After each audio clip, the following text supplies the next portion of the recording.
꿩거기를 먹고 태어난 아기. 옛날 어느 산골 마을에 한 나무꾼이 살고 있었습니다. 나무꾼은 아내와 함께 행복하게 살고 있었지요. 그런데 그들 부부에게는 아이가 없는 것이 걱정거리였습니다.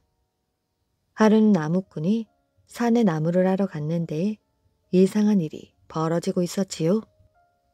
꿩이 날아오르다가 어느 곳에 이르면 땅에 툭 떨어지는 것이었습니다. 이상한 일도 다 있네. 날아가던 꿩이 왜 저곳에만 가면 떨어지지? 나무꾼은 꿩이 떨어지는 곳으로 올라가 보았습니다. 그랬더니 20마리도 넘는 꿩이 죽어 있는 게 아니겠어요? 나무꾼이 땅에 떨어져 있는 꿩 한 마리를 집으려고 가까이 다가가 보니 꿩 옆에 큰 구렁이 한 마리가 있었습니다. 아이고 깜짝이야. 멀찌감치 구렁이를 살펴보니 독을 잔뜩 품은 눈으로 날아오는 꿩을 쏘아보는 것이었지요. 그러자 꿩이 땅으로 툭 떨어지는 것이었습니다. 오래 살다 보니 별 이상한 일도 다 보네. 나무꾼은 놀라서 꿩 한 마리만 잡아가지고 얼른 그 자리를 빠져나오게 되었습니다. 나무꾼은 주워온 꿩 한 마리를 지게에 매달아 놓고 얼른 나무를 한 짐하였지요. 마침 아내가 고기가 먹고 싶다고 했는데 참 잘 되었다. 나무꾼이 집에 돌아오자 아내가 반갑게 맞이했습니다. 오늘은 일찍 오시네요. 나무꾼은 꿩을 아내 앞에 내밀었지요. 갑자기 웬 꿩이에요? 뭐긴 뭐야. 내가 당신 주려고 잡아온 거지. 역시 당신. 아무것도 모르는 나무꾼의 아내는 모처럼 고기를 먹게 되어 기뻤지요. 그래서 꿩을 잘 손질하여 맛있는 요리를 만들어서 혼자서 다 먹어버렸습니다. 그런데 그 꿩고기를 먹고 난 나무꾼의 아내는 배가 불러오기 시작하였지요. 기다리고 기다리던 아기를 갖게 된 것이었습니다. 10달 뒤 아내는 떡 두꺼비 같은 아들을 낳았습니다. 아기를 낳자 나무꾼은 아기의 이름을 꿩덕이라 지었지요.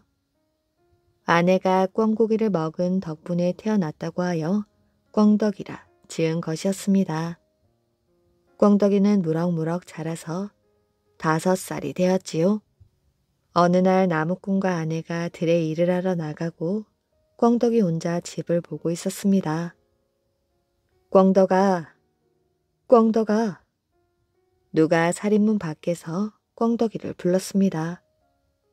살인문을 열어보니 커다란 구렁이 한 마리가 마당으로 쑥 들어오는 것이었지요. 놀라 뒷걸음을 치는 꿩덕이에게 구렁이가 말했습니다. 너는 내 밥인 꿩을 먹고 이 세상에 태어난 아이다.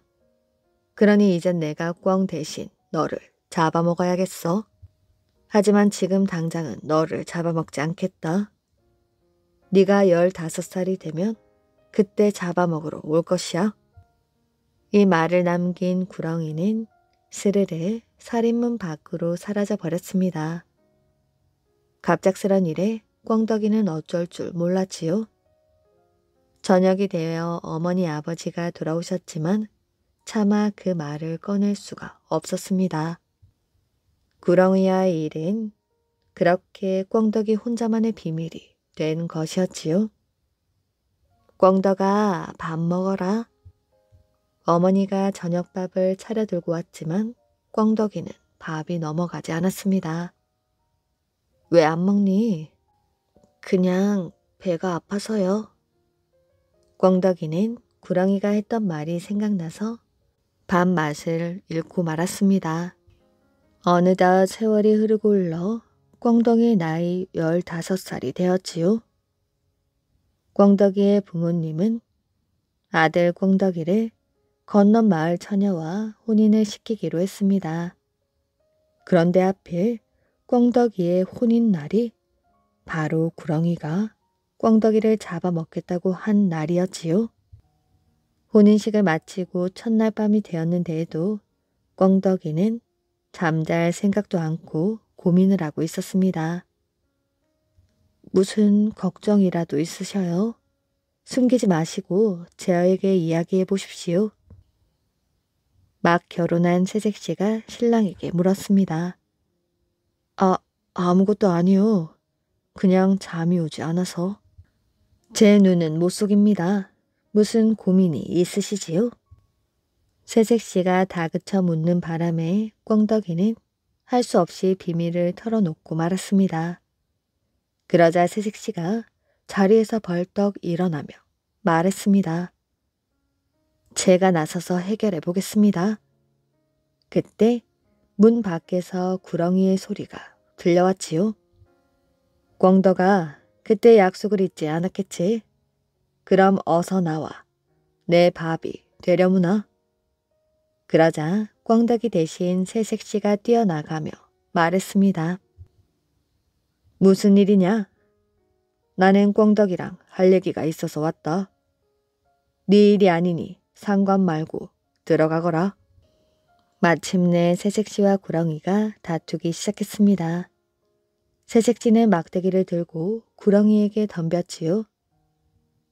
새색시는 어서 자기를 잡아먹으라고 재촉하고 구렁이는 꿩덕이를 내놓으라고 했습니다.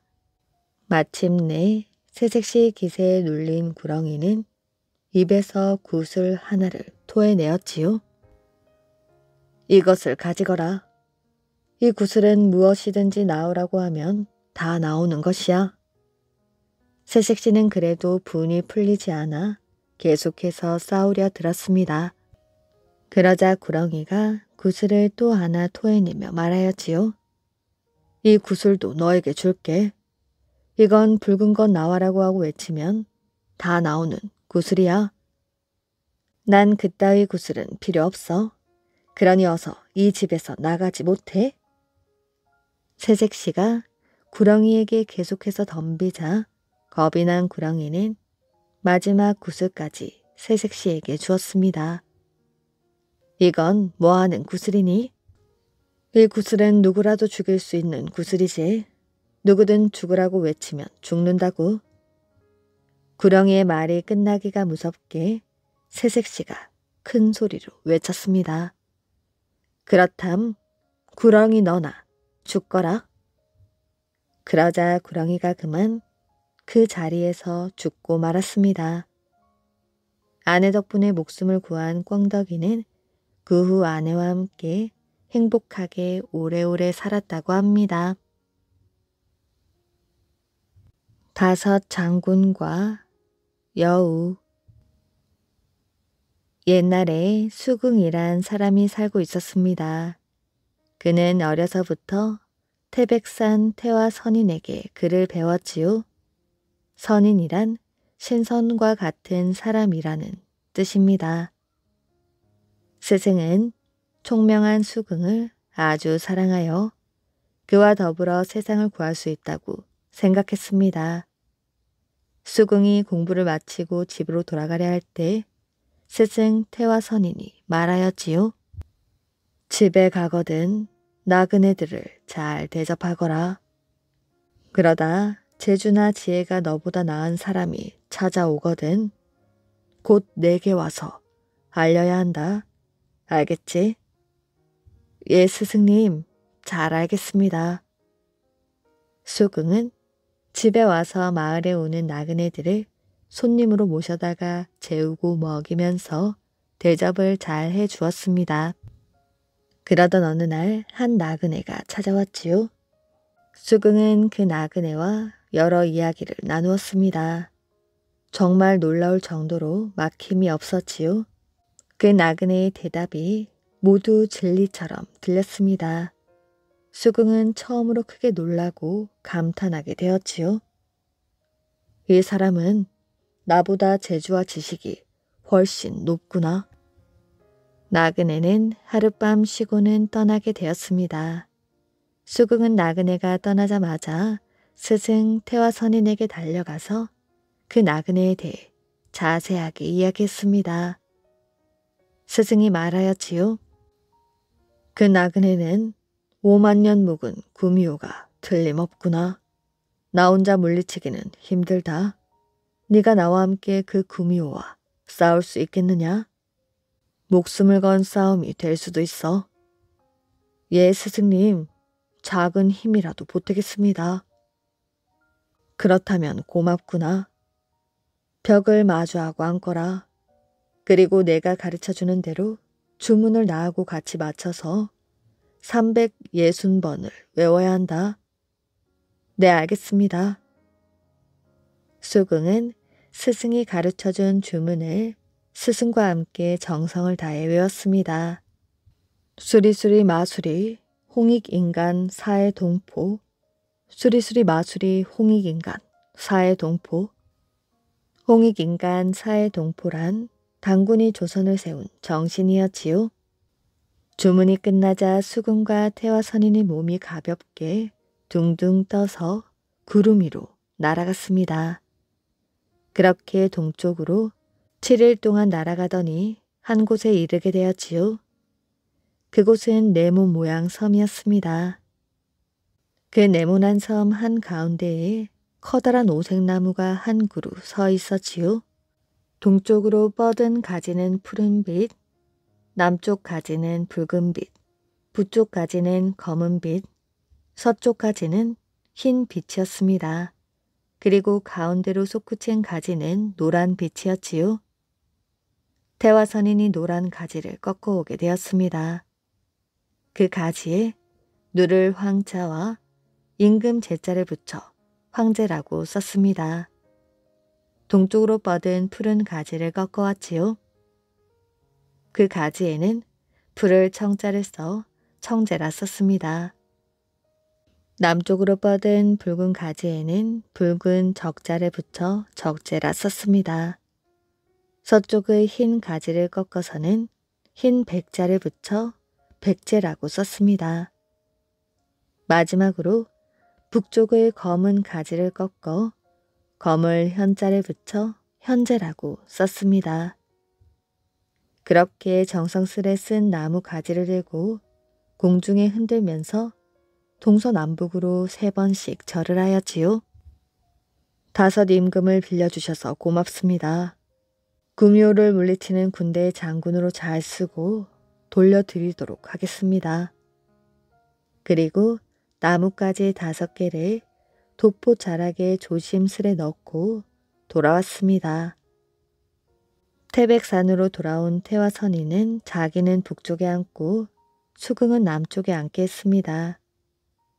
그리고 마주 앉은 가운데 황제라고 쓴 나뭇가지를 놓고 중군 대장이라 말하고 청제는 좌군 대장, 백제는 우군 대장, 적제는 정군 대장, 현제는 후군 대장이라고 각각 말하였습니다. 태화선인은 이렇게 나뭇가지를 5군 진영으로 늘어놓았지요.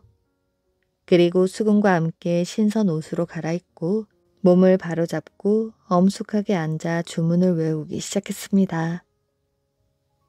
그렇게 주문을 다시 360번을 외웠지요. 그러자 문 밖에서 군사들이 급히 움직이면서 병장기 부딪히는 소리가 요란하게 들렸습니다. 말들의 우렁찬 울음소리도 들렸지요. 밖으로 나가보니 중군과 전후 좌우 대장들이 저마다 군사들을 이끌고 5군 진영대로 당당하게 서 있었습니다. 태화선인이 큰 소리로 명령하였지요.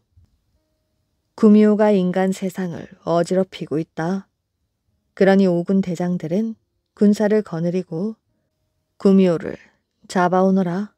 말을 마치자 정군 대장 적재가 적토마를 타고 붉은 갑옷을 입은 군사들 앞에 서서 긴 창을 들고 달려나가며 외쳤습니다. 내가 하늘에 오르면 모든 별이 머리를 숙이고 내가 땅 위로 달리면 모든 잡귀가 엎드려 기어가지. 나를 대적할 자가 있으면 이리 나오너라. 전군 대장 적재가 우레처럼 소리치며 나가자 붉은 갑옷과 붉은 창으로 무장한 군사들이 함께 달려나갔습니다. 그런데 적재는 하루낮 하루밤을 싸우다가 지고 말았습니다. 그래도 구미호 꼬리 하나를 잘라서 끌고 왔지요. 태화선인이 구미호 꼬리 하나를 장대에 걸어 세우고 이렇게 말했습니다. 선봉군이 구미호 꼬리 하나를 잘라왔다. 이번에는 좌군이 나가 싸우거라. 푸른 갑옷을 입은 자군 대장 청재가 푸른색 천리마에 올라 푸른 갑옷을 입은 군사들을 이끌고 달려나갔습니다. 달려나가는 청재 뒤를 따라 푸른 옷을 입은 병사들이 달려나갔지요. 그러나 청재는 사흘 밤낮을 싸우다 져서 돌아왔습니다. 그래도 구미호 꼬리 2개를 잘라왔지요. 태화선인이 꼬리 3개를 장대에 걸어 세우고는 소리쳤습니다. 좌군이 사흘 밤낮을 싸워 구미호 꼬리 2개를 잘라왔다. 이번엔 우군이 나아가 싸우도록 하라. 은빛 갑옷을 입은 우군 대장 백제가 백마에 올라 흰 갑옷으로 무장한 군사들을 데리고 달려갔습니다. 그러나 백제도 닷새 밤낮을 싸우다가 져서 돌아오게 되었지요. 그래도 구미호 꼬리 3개를 잘라 가지고 왔습니다. 태화선인이 꼬리 6개를 장대에 걸어 세우고는 소리쳤지요. 우군이 구미호 꼬리 3개를 잘라왔다. 이번에는 후군이 나가 싸우도록 하라. 까만 갑옷을 입은 후군 대장 현재가 흑말을 타고 검은 갑옷을 입은 군사들과 함께 달려나갔습니다. 그러나 현재도 이래 밤낮을 싸우다가 끝내 져서 돌아오고 말았지요. 그래도 구미호 꼬리 3개를 잘라 가져왔습니다. 태화선인이 구미호 꼬리 9개를 모두 장대에 걸어 세우고 소리쳤지요. 후군이 구미호 꼬리 3개를 잘라왔다. 이제 꼬리 9개가 모두 잘렸으니 구미호가 마지막 발악을 할 것이다. 그러니 마지막으로 중군이 나가 끝까지 싸우도록 하라. 마지막으로 금빛 갑옷을 입은 중군 대장 황제가 용 5마리가 끌고 달리는 오령거 전차를 타고 직접 싸움을 하러 나갔습니다. 황제는 아흘의 밤낮을 싸워서 끝내 이기고 돌아왔지요. 중군 대장 황제가 구미호 목을 베어 창 끝에 꽂아 공중에 높이 들고 오령고 뒤에 나머지 주검을 메어 끌고 왔습니다. 태화선인과 수궁이 나와보니 구미호는 파란 머리에 빨간 혓바닥이 축 늘어져 있고 양쪽 귀가 뿔 같아 보이고 앞발은 뱀 같고 뒷발은 기둥 같고 몸통 길이는 30발이 넘는 요괴였지요. 수궁이 놀라며 태화선인에게 물었습니다. 이 요물이 구미호입니까? 이것이 바로 네가 신령같이 존경하던 그 나그네지. 나그네는 원래 사람이었는데 어찌 죽어서는 여우가 되었습니까? 구미호가 사람처럼 보이는 건 요망한 여우가 너를 홀려 네 정신을 죽였기 때문이다. 그래서 너는 구미호를 사람으로 보게 된 것이지. 이제는 너와 내가 힘을 합해 겨우 죽였으니 여우를 여우로 알아보게 된 것이다. 이 여우는 원래 천궁에서 하늘님을 모시는 신하였지. 그런데 하늘님 음식을 드릴 때마다 조금씩 훔쳐 먹다가 땅으로 쫓겨나 여우가 되었다. 하늘님 음식을 먹은 기운으로 요술을 부릴 수 있는 구미호가 되었지. 사람 세상에서 어찌 구미호로 살 수 있습니까? 사람 세상에서 구미호로 살려면 오직 지식과 지혜가 있는 사람들을 홀려서 그 깨끗한 전기를 빨아먹어야 구미호로 살면서 힘을 키울 수가 있단다. 그 전기를 많이 빨아먹을수록 구미호의 힘이 세어지는군요. 그래, 이 구미호가 사람 세상에 와서 그렇게 살게 된 지 이미 5만 년이 되었다. 구미호에게 전기를 3번 빨아먹히고 나면 그때부터는 스스로 구미호에게 자기 전기를 바치게 된단다. 제 지식이 부족하여 그 나그네와 이야기를 나누면서 점점 홀렸던 것 같습니다. 지금 생각해보니 앞뒤가 맞지 않는 말이 많았는데도 말이지요. 지식이 부족한 게 아니라 네 지식이 최고라고 과신했기 때문이지. 자기가 아는 게 많다고 믿을수록 구미호의 세치어에 홀리기가 쉽고 그렇게 홀려 대단한 학자라고 믿게 되고 대단한 학자가 말하는 진리라고 착각하면서 네 깨끗한 전기를 빨렸던 것이다. 뿐만 아니라 많이 배워 지식과 재주가 많은 사람일수록 구미호가 그 사람 전기를 먹으면 그만큼 더 강해진단다. 사람 세상에서 점점 더 진실과 거짓을 구별하지 못하는 지식인이 늘어나면서 그만큼 구미호 부하들이 많아졌지. 요즘은 하늘나라까지 넘보고 있었다구나. 그래서 나 혼자 제주로는 이놈을 잡아 죽일 수 없게 된 것이다. 그래서 너를 열심히 가르쳤고 사람 세상에 나가 살면서 너보다 지식이나 지혜가 많은 사람을 만나면 나를 찾아오라고 한 것이야. 그래도 네가 내 말을 잊지 않고 찾아와 주어 고맙구나. 나는 1000년에 한 명씩 제자를 기를 수 있는데 그 전에도 11명이나 제자를 가르쳐서 내보냈지. 그런데 그 제자들이 내 말을 귀담아 듣지 않았단다. 결국 구미호에게 전기를 빨려서 구미호 부하가 되고 말았지. 다행히 너는 내 말을 잊지 않고 돌아왔기 때문에 우리 둘이 힘을 모아 이 요물을 죽일 수 있게 되었구나. 이렇게 성공하였으니 이제 너는 걱정할 것이 없단다. 그런데 스승님, 오제는 하늘님을 돕는 임금들인데 어떻게 스승님이 불러내어 부하 장수로 부렸으며 오색나무는 무슨 나무입니까? 이 나무 이름은 부상이라 한단다. 또는 무궁화 나무라고도 하지. 오직 이 무궁화만 가지와 잎이 오색으로 자라니 하늘과 땅 사이에서 싹이 터서 천궁 아래에서만 자란단다. 천궁 하늘님을 돕는 5 임금 곧 오제가 오색나무를 사랑하여 자주 내려와 노는데 진심으로 하늘님을 믿고 공경하는 사람만이 그곳을 알 수 있고 오제를 능히 부릴 수 있단다. 수긍은 스승님에게 절을 하며 말했습니다. 제가 전에는 스승님을 사람으로만 알았더니 이제야 스승님이 진짜 신선이심을 알았습니다. 네가 오색나무까지 오가는 동안 또 오제들이 구미호와 싸우는 동안 잠 한숨 못 자고 나와 함께 힘을 보탰으니 많이 피곤하겠구나. 이 오색나무 잎을 한 장 줄 터이니 씹어 먹고 가서 자거라. 예. 수긍이 물러나와 오색나무 잎을 씹으니 모든 갈증과 배고픔이 사라졌습니다. 그리고 자기도 모르게 스르르 잠이 들었지요. 20알을 밤낮을 자고 깨어보니 집 안에 태화선인이 보이지 않고 텅 비어 있었습니다. 문 밖으로 나와 살펴보니 오제와 수만 군사는 물론이고 장대에 걸어 높이 매달았던 죽은 구미호도 어디로 갔는지 알 길이 없다고 합니다. 말이 된 사람.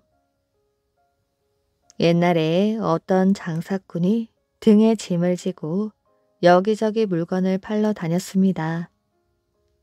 하루는 날이 저물어 어느 주막을 찾아가게 되었지요. 하룻밤 묵어가도 되겠습니까? 주막 여인이 장사꾼을 반갑게 맞아들여서는 저녁상을 차려왔습니다. 장사꾼이 밥을 맛있게 먹고 잠을 자려고 하는데 밖에서 문 두드리는 소리가 들렸지요. 오늘이 남편 제사라 떡을 좀 했습니다. 맛이나 좀 보십시오. 주막 여인이 인절미가 담긴 그릇을 들이밀어 장사꾼은 인절미를 아주 맛있게 먹었지요. 잘 먹었다. 그런데 갑자기 목이 탁 막히더니 말이 나오지 않았습니다. 떡이 목에 걸렸나 싶어 컥컥 해보고는 다시 말을 해보았지요. 어째 말이 안 나오지? 그런데 목구멍에서 말 울음소리가 나는 게 아니겠어요? 게다가 손도 발도 말굽으로 바뀌었지요. 이게 무슨 일이야? 인절미 3개를 먹었는데 말이 되다니. 그런데 그 말소리도 말 울음소리로 들렸습니다. 말 울음소리가 들리자 주막 여인이 방으로 들어와 자기를 끌어내더니 외양간에 매면서 말하였지요. 이것만 팔면 부엌에 숨겨놓은 항아리에 돈이 꽉 채워지겠지. 이제 나도 부자가 되는 것이야. 이제 보니 이 여자가 나를 말로 만들었구나. 이런 못된 여자 같으니라고. 그런데 그 말소리도 모두 말 울음소리가 돼버렸습니다. 날이 밝자 주막 주인은 말이 된 장사꾼을 장에 끌고 가서 어느 농부에게 팔았습니다. 말을 산 농부는 말을 배불리 먹이려고 말죽을 쑤어 주었지요. 하지만 아무리 말이 되었어도 속은 사람인데 말죽을 먹을 수가 없었습니다. 아니, 말죽을 왜 안 먹는 것이야? 배가 불러 그런가? 일을 하고 나면 배가 고파 먹겠지. 농부는 말이 된 장사꾼을 밭에 데려가 밭가리를 시켰습니다. 그런데 말이 된 장사꾼은 밭구랑에 주저앉아 꼼짝도 하지 않았지요. 말을 잘못 샀군. 점심이나 먹고 와야겠다. 이놈아, 넌 여기서 풀이나 뜯어 먹든지 말든지 마음대로 하거라. 농부가 돌아간 뒤 장사꾼은 배가 고파졌습니다. 두리번두리번거리며 먹을 것을 찾아보았지요. 그런데 저 멀리 산 밑에 새파란 것이 보였습니다. 가까이 가보니 무였지요. 아쉬운 대로 그것을 하나 뽑아 먹었습니다. 그런데 그 무를 모두 먹고 나니 말 허물이 스르르 벗겨지더니 사람 손으로 사람 다리로 바뀌었지요. 말을 해보니 목소리도 제대로 나왔습니다. 다시 사람이 된 것이었지요. 사람이 된 장사꾼은 농부에게 이 사실을 이야기하고 집으로 돌아오게 되었습니다. 그러고는 못된 주막 여인에게 안갚음을 해주기로 하였지요. 더러운 옷을 입고 얼굴에 수출도 좀 하고는 등짐을 지고 다시 그 주막을 찾아가게 되었습니다. 하룻밤 묵어가도 되겠소. 주막 여인이 반갑게 나와 방으로 데려가더니 저녁밥을 차려주었지요. 밤이 으슥해 자리에 누웠는데 밖에서 인기척이 났습니다. 오늘 밤 남편 제사라 떡을 좀 했습니다. 맛이나 보십시오. 그때와 똑같이 떡을 들이밀었지요. 장사꾼은 얼른 인절미를 자리 밑에 감추었습니다. 주막 여인은 문에 귀를 바짝 대고는 말 울음소리가 나기를 기다리고 있었지요. 그런데 아무 기척이 없자 주막 여인이 물을 한 그릇 들고는 헛기침을 하면서 문을 두드렸습니다. 주막 여인이 방으로 들어와 보니 장사꾼이 멀쩡히 앉아있는 것이었지요. 뭐야, 말이 안 되었네. 무슨 일이지? 물그릇을 전해준 주막 여인은 고개를 갸웃하더니 부엌으로 가서는 혼잣말을 했습니다. 이제 이 인절미도 효염이 없어졌나? 내가 한번 먹어보는 수밖에 없지. 주막 여인이 인절미를 3개 먹었습니다. 그러자 목이 막혀오기 시작하였지요. 컥컥 소리를 내보았더니 말 울음소리가 나는 것이었습니다. 장사꾼은 얼른 말에게 굴레를 씌워서는 외양간에 메어두었지요. 말이 된 주막 여인이 계속 소리를 질러대었습니다. 그런데 말 울음소리뿐이었지요. 다음날 장사꾼은 주막 여인이 숨겨놓은 돈 항아리를 찾아 등에 지고 말을 멀리 끌고 가 팔게 되었습니다. 무밭이라고는 눈 씻고 찾아볼 수 없는 어느 바닷가 마을에 가서 팔았지요. 장사꾼은 그 뒤로 인절미 소리만 들어도 고개를 절레절레 흔들었다고 합니다. 고구려의 음악가. 옛날에 중국에 있는 진나라 사신들이 고구려에 왔습니다. 진나라에서 사신이 오면 왕은 특산물을 선물로 가져왔지요. 진나라 사신도 여러 선물을 가져와 고구려 왕에게 바쳤습니다. 그런데 선물 중에 눈에 띄는 것이 있었습니다. 잘 다듬은 나무통 위에 7개의 줄을 얹은 물건이었지요.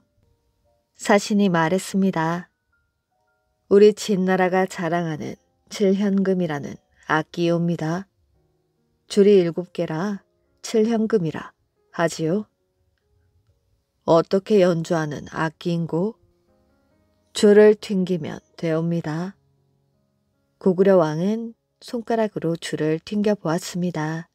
줄에서 소리가 났습니다. 그런데 어떻게 해야 제대로 된 소리를 낼 수 있는지는 알 수 없었지요. 왕이 사신에게 말했습니다. 어찌 연주하느냐? 소신은 연주법을 모르옵니다. 하지만 고구려에도 음악을 연주하는 악공이 있을 줄 아옵니다. 그들에게 연주를 시키면 될 줄 아래옵니다. 고구려 왕은 불쾌했습니다. 악기를 선물했으면 악공을 보내든지 연주법을 적은 기록이라도 주는 것이 예의지. 진나라가 악기만 보내는 것은 우리 고구려를 무시하는 것이 아니겠는가? 사신이 진나라로 떠난 뒤 왕은 악공을 불러 칠현금을 연주해 보라는 명령을 내렸습니다. 악공 역시 그것을 처음 보는지라 생소하였지요. 대왕님, 연주법을 도무지 모르겠습니다. 다음날 왕은 신하들이 모인 자리에서 칠현금 이야기를 했습니다. 신하들은 왕의 찌푸린 얼굴을 보고 마음이 불편하고 덕나라 진나라에게 화가 났습니다. 과인이 궁궐의 악공을 불러 연주해 보라 하니 잘 모르더구나.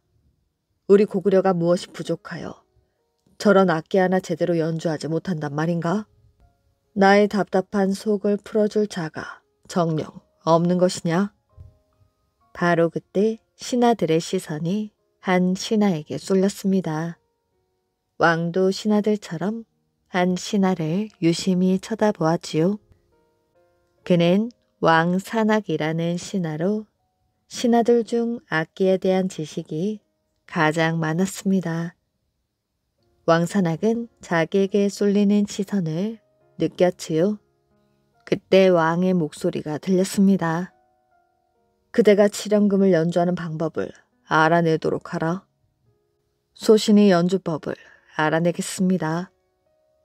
왕산악은 궁궐에서 나와 집으로 향하였지요. 하인이 칠현금을 수레에 싣고 뒤를 따랐습니다. 왕산악은 마음이 무거웠지요. 왕에게 한 약속이니 반드시 지켜야 했습니다. 왕산악은 답답한 마음에 칠현금을 싣고 오는 하인을 쳐다보았지요. 그때 왕산악의 눈이 반짝였습니다. 술의 바퀴를 보는 순간 왕산악은 생각하였지요. 저 술에도 누군가 고민하고 연구하여 만든 것이지. 우리 물건들이 모두 그러하다. 왕이 준 숙제는 새로운 것을 창조하는 것도 아니고 칠연금을 연주하는 방법을 알아내라는 것이다. 절대 불가능한 일이 아니지. 그날 왕산악은 밤 늦도록 잠들지 못한 채 칠연금의 여기저기를 만져보았습니다. 칠연금에 열중한 왕산악이 혼자 중얼중얼 거렸지요. 소리가 너무 무겁구나. 줄은 명주실을 꼬아 만든 것이군. 왕산악은 소리가 나는 원리는 금방 깨우치게 되었지요. 무슨 일이든 첫걸음이 어려운 법이지. 일단 시작하면 사정은 달라진다. 소리가 나는 원리를 알았으니 반은 푼 것이지. 내일부턴 어떻게 줄을 튕겨야 소리의 높낮이를 조절할 수 있는지 연구해 보도록 하자. 다음날 왕산악은 평소보다 일찍 일어났습니다. 그는 칠연금을 무릎 위에 올렸지요. 아침을 먹으면서도 왕산악의 머릿속에는 칠연금에 대한 생각뿐이었습니다. 밥을 먹으면서 한 손으로 줄을 튕기는 흉내를 내보기도 했습니다. 밥을 먹자마자 그는 냉큼 칠연금 앞으로 돌아왔지요. 7개의 줄 아래에 여러 가지 볼록한 점이 있었습니다. 왕산악은 점이 표시된 지점에 왼쪽 손가락을 얹고 오른쪽 손가락으로 줄을 튕겨 보았습니다. 어떤 점에 손을 얹느냐에 따라 소리가 약간씩 달랐지요. 너무나 힘들고 지루한 일이었습니다. 7개의 줄 중 어떤 줄을 튕기느냐에 따라 소리가 다르니 이를 일일이 기억하는 것조차 힘들었습니다. 적는 것이 좋겠군. 왕산악이 종이에 어떻게 점을 짓고 어떤 줄을 튕겼을 때 어떤 소리가 났는지를 기록하였지요. 이날 왕산악은 시간이 빠르게 흘러 점심이 되었는지도 몰랐습니다. 배가 고프다는 생각도 들지 않았지요. 손가락이 살짝 까진 것도 몰랐습니다. 칠연금의 비밀을 푸는 일에 푹 빠져버린 것이었지요. 며칠 뒤 아무것도 없는 백지 상태에서 시작한 일인데 점점 목표 지점이 보이기 시작했습니다. 높고 낮은 소리를 어찌 내는지 알 수 있게 된 것이었지요. 다른 성과도 있었습니다. 한 손가락으로 줄을 짓고 다른 손으로 줄을 튕기는 일에 점점 익숙해진 것이었지요. 수없이 반복을 하니 자기가 아는 고구려 음악을 칠연금으로 엉성하게나마 연주할 수 있을 정도가 되었습니다. 또 며칠이 지나고 왕산악은 마침내 목표에 도달할 수 있었지요. 고구려의 음악을 칠연금으로 완벽하게 연주하는 데 성공한 것이었습니다. 참으로 수고가 많았다. 왕은 왕산악의 연주를 들은 뒤 왕산악의 손을 잡았습니다. 며칠 사이에 그의 손은 아주 거칠어져 있었지요. 다음에 진나라 사신이 오면 칠연금 연주를 멋지게 하여 코를 납작하게 해주거라. 왕의 말에 왕산악이 대답했습니다. 전하, 더 좋은 방법이 있사옵니다. 제가 칠연금을 연주해 보니 소리가 깊긴 한데 소리의 울림이 적었지요. 또 높고 낮은 음을 자유롭게 내지 못하는 한계가 있었습니다. 왕께서 저에게 시간을 더 주신다면 제가 이것보다 더 아름다운 소리를 내는 악기를 만들어 보겠습니다.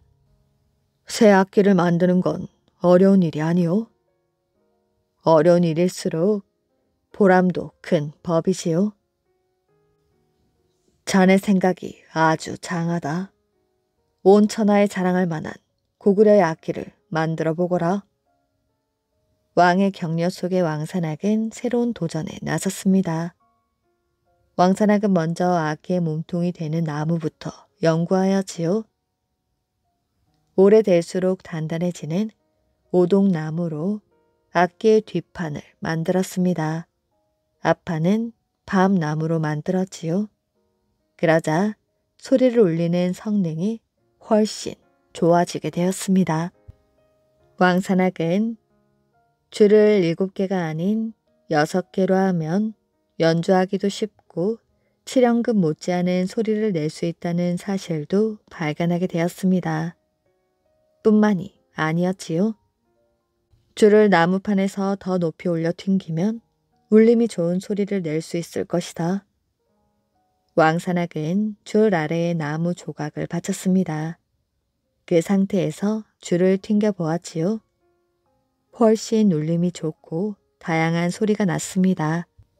그리고 16개의 궤를 받치는 것이 가장 좋다는 사실을 발견하게 되었습니다. 왕산악의 가장 큰 발명은 줄을 튕기는 방법을 찾아낸 것이었지요. 그래, 손가락만으로만 줄을 튕기라는 법은 없지. 젓가락처럼 쥐기 쉬운 나무로 줄을 튕기는 것이야. 그럼 더 멋진 소리를 낼 수 있어. 왕산악은 대나무를 잘라 튕기는 막대기를 만들었습니다. 왕산악은 연구하고 또 연구하여 마침내 세상에 없던 악기를 만들어내었지요. 스스로 만족할 만큼 훌륭한 악기를 만든 날, 왕산악은 하늘을 쳐다보았습니다. 하늘로 날아갈 것만 같은 기분이었지요. 새로운 것을 만드는 것은 아주 큰 즐거움이구나. 며칠 뒤 왕산악은 왕과 신하들이 지켜보는 가운데 연주를 했습니다. 왕은 감탄을 하며 고구려의 자랑이 된 현악기에 검은고라는 이름을 붙여주었습니다. 흥이 오른 왕이 다시 왕산악에게 연주를 청하였지요. 그의 연주는 듣는 사람의 마음을 한없이 평화롭게 해주었습니다. 그때 궁궐로 한 마리 검은 아기 날아들었지요. 검은 아기 소리에 취해 날아왔다고 하여 검은고에는 현학금이란 별명이 붙었습니다. 왕산악이 만든 검은고는 신라와 백제에도 전해지게 되었지요. 고려를 거쳐 조선 시대로 전해져 많은 사랑을 받았다고 합니다. 돌바위가 된 아버지. 내금강 표운사 근처에 울소라는 늪이 있었습니다. 늪 주변에는 물에 빠져 죽은 아버지라고 불리는 돌바위와 그의 세 아들이라고 불리는 삼형제 바위가 나란히 있었지요. 울소에서는 밤낮으로 울음소리가 들렸습니다. 재주 많던 아버지의 죽음을 슬퍼하던 세 아들의 울음소리라고 하였지요. 아주 먼 옛날 하달이라는 석공이 있었습니다. 하달은 아내와 세 아들을 집에 두고 내금강 표운사에 와서 일을 하였지요. 7년 동안 열심히 일하였습니다. 이제야 모두 끝났군. 곧 가족들을 만날 수 있겠구나. 일을 마친 하달은 서둘러 짐을 챙기기 시작했습니다. 그러나 표운사의 늙은 스님은 석공이 집으로 돌아가는 것이 싫었지요. 저 석공이 내가 한 짓을 모두 알고 있을 터인데. 늙은 스님은 걱정이 되기 시작했습니다. 그동안 절의 돈과 물건을 가져다가 마음대로 사용했기 때문이었지요. 저 석공을 돌려보내면 모든 일이 들통날 게 틀림없어. 안절부절 못하던 늙은 스님은 주먹을 불끈 쥐었습니다. 저놈을 죽여야겠다. 그런데 무슨 일로 죽인단 말이지? 석공 하달은 정직하고 성실했기 때문에 흠 잡을 곳이 없었습니다. 늙은 스님은 머리를 쥐어짜며 궁리를 하였지요. 다음날 아침 표운사 스님들이 모두 모인 자리에 석공을 불렀습니다. 지난밤 부처님이 나를 찾아오셨다. 부처를 안에서만 모시지 말라시며 앞마당에 큰 부처 3개와 작은 부처 62개를 만들라고 하셨지. 늙은 스님은 시치미를 떼며 말했습니다. 부처님의 명을 어기면 우리 모두 천벌을 받을 것입니다. 짧은 시간에 만들자면 하달 석공이 남아있어야 합니다. 젊은 스님은 늙은 스님과 약속이라도 한 것처럼 말했습니다. 스님, 그렇게 크고 많은 것을 저 혼자 어찌한단 말입니까? 다른 석공과 함께 시합을 붙여 겨루게 하면 어떻겠느냐? 그게 좋겠습니다. 이번에도 젊은 스님이 손뼉을 쳤습니다. 하달이 큰 부처 3개를 만들고 네가 부처 62개를 만들거라. 늙은 스님은 젊은 스님을 가리켰습니다. 만약 이 경쟁에서 진다면 강 아래 작은 늪에 빠져야 한다. 석공 하달은 하는 수 없이 일을 시작하였습니다. 두 사람은 땀을 비오듯 흘렸지요. 하달을 죽이려던 늙은 스님은 몰래 젊은 스님을 도와주었습니다. 저 나쁜 스님들이 날 속였어. 하달은 늙은 스님의 속셈을 알아차렸지요. 생각할수록 억울하고 분했습니다. 언제 어떻게 죽든 후세에 남을 좋은 작품을 만들어야지. 하달은 최선을 다하여 부처를 만들었습니다. 마지막 부처를 거의 완성하고 있을 때였지요. 다 됐다. 젊은 스님이 먼저 소리를 질렀습니다. 그 소리를 들은 하달은 바닥에 주저앉고 말았지요. 이제 다 틀렸구나. 하지만 끝까지 마무리를 해야지. 하달은 3개의 부처를 모두 완성했습니다. 하달의 얼굴에 땀이 흠뻑 젖어 있고 돌 가루가 하얗게 묻어 있었지요. 정말 하달이 물에 빠질까요? 스님들은 숨을 죽이며 지켜보았습니다. 하달은 아무 말 없이 천천히 강 아래쪽으로 걸어갔습니다. 어디에도 억울함을 풀 길이 없었지요. 여보, 아들들아 보고 싶구나. 석공은 집에 두고 온 부인과 3 아들을 생각했습니다. 약속대로 시합에서 진 석공은 늪에 몸을 던졌습니다. 얼마 후 물 위로 석공의 모습이 떠올랐지요. 스님들은 물에 빠진 석공을 들어 올리려 했습니다. 그러나 꿈쩍도 하지 않았지요. 이럴 수가. 석공의 몸을 끌어올리려던 스님들은 깜짝 놀랐습니다. 몸에 돌 가루가 묻어있던 하달은 커다란 돌 바위가 되어 있었지요.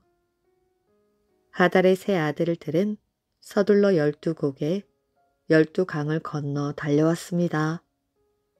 아버지! 바위로 굳어버린 아버지의 모습을 보자 눈앞이 캄캄해졌지요. 아버지 앞에서 3 아들들은 땅을 치며 통곡했습니다. 하달의 3 아들은 그날부터 늪 앞에서 흐느끼기 시작하였지요. 그때부터 사람들은 이곳을 울소라고 불렀습니다. 변사의 스님들은 해가 지면 울소 앞을 지나다니기를 꺼려하였지요. 지금도 하달이 다듬어 세운 산불암이 그대로 보존되어 있다고 합니다. 볼일 보는 시간도 아깝구나. 조선 순종 임금 때 강원도 관찰사를 지낸 이규환이라는 사람이 있었습니다. 이규환이 고을 원님으로 있을 때 일입니다. 하루는 이규환이 어느 집에 초대를 받아서 가게 되었지요. 그 집에서는 잔칫날도 아니었는데 원님이 오셨다고 상 다리가 휘어지도록 음식을 잔뜩 차렸습니다. 사또나리 많이 드십시오. 이렇게 저희 집에 와주시다니 정말 황송할 뿐입니다. 집 주인은 연신 굽실거리며 이규환에게 음식을 권했습니다. 그러나 이규환은 음식은 먹지 않고 상만 물끄러미 바라볼 뿐이었지요. 사또나리 왜 그러십니까? 음식이 마음에 들지 않으십니까?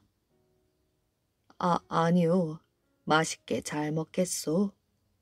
이규환은 한참 만에야 수저를 들었습니다. 그리고 집 주인과 이런저런 이야기를 나누며 식사를 하였지요. 식사를 마친 뒤 이규환이 말했습니다. 뒷간이 어디 있소? 예, 밖으로 나가시면 외양간 옆에 있습니다. 이쪽으로 오시지요. 주인은 이규환이 볼 일을 보러 가는 줄 알고 이규환을 뒷간까지 데려다 주었습니다. 그런데 이규환은 뜻밖에도 이런 말을 하는 것이었지요. 주인장, 내가 오늘 아주 과한 대접을 받은 것 같아 그 값을 하고 싶소. 그러니 똥지게를 좀 가져다 주시겠소? 예? 그게 무슨 말씀이십니까? 집 주인은 어리둥절한 표정을 지었지요. 이것저것 배불리 먹었으니 먹은 만큼 일을 해야 하지 않겠소? 이규환은 외양간 옆에 있던 커다란 나무통을 들고 뒷간에 가서 똥을 퍼 담았습니다. 그러고는 그 통을 지게로 지어 나르는 것이었지요. 집 주인은 어쩔 줄을 몰랐습니다. 사또나리, 이런 일은 아랫사람에게 시키시지요? 아니요. 나는 원래 밥과 국, 3가지 반찬만 있으면 맛있게 밥을 먹는 사람인데 오늘 이 집에서 너무 분에 넘치는 대접을 받아 그러고 이런 일이 있고 나서부터는 이규환에게 진수성찬을 대접하는 사람은 아무도 없었습니다. 그가 낭비를 싫어하고 검소한 생활을 하는 사람이라는 것을 알았기 때문이지요. 이규환은 소문난 구두쇠였습니다. 그리고 그는 나라 돈이라고 함부로 쓰는 법이 없었지요. 고을을 떠나 다른 지방을 돌아보러 다닐 때에도 객사에 묵지 않고 여행 경비를 아끼기 위하여 낡은 주막에서 묵을 정도였습니다. 또한 이규환은 주막에 들어가서도 쉬는 법이 없었지요. 밤 늦게까지 볏짚으로 집신을 삶거나 대나무로 이쑤시개를 만들어 백성들에게 나누어 주곤 했습니다. 이규환은 관아에서 일을 마친 뒤에도 일손을 놓지 않았지요. 손수 농기구를 만들거나 나무로 세간살이를 만들어 가난한 농부들에게 주었습니다. 그리고 이규환은 백성들에게 뒷간에서도 일하는 원림으로 알려져 있었지요. 볼일을 보는 시간도 아까워 뒷간에서 노끈을 꼬았습니다. 그리고 그렇게 꼰 노끈으로 그물을 만들어 고기잡이하는 백성들에게 나누어 주었지요. 이렇듯 이규환은 백성들을 위해 쉬지 않고 일을 하는 구두쇠 원님으로 이름이 높았다고 합니다. 똥 받은 너구리. 옛날 어느 숲속에 일하기 싫어하는 너구리가 살았습니다.